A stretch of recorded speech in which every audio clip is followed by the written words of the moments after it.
প্রিয় এইচএসসি শিক্ষার্থীরা, তোমাদের এখনই সময় বিশ্ববিদ্যালয়ের জন্য প্রিপারেশনটা শুরু করা।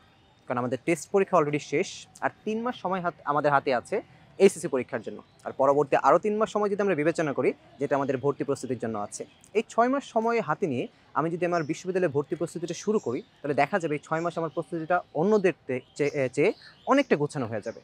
কারণ এই 6 মাস সময়ে তোমার কী কী ল্যাকিংস আছে, কোন কোন বিষয়গুলোতে তুমি দুর্বল, এগুলো খুঁজে বের করো এবং পড়া শুরু করে দাও। এবং তোমাদের এইচএসসি টু অ্যাডমিশন একটা ব্যাচ চালু আছে, যেখানে আমরা চেষ্টা করছি তোমাদের কোন টপিকগুলোতে সমস্যা, কোন বিষয়গুলো তোমরা বুঝতে পারছো না, বা তোমাদের ইংরেজিতে কোনো সমস্যা আছে কিনা, বাংলাতে কোনো সমস্যা আছে কিনা, এবং তোমাদের যে গ্রুপ সাবজেক্টগুলো আছে এগুলোতে কোনো সমস্যা আছে কিনা, এইগুলো নিয়ে আলোচনা করার জন্য। কারণ এখন শুরু করলে আমাদের হাতে পর্যাপ্ত সময় থাকে, আমরা আমাদের সমস্যাগুলো খুঁজে বের করতে পারি এবং সেগুলো সমাধান করারও সময় আমরা হাতে পাই।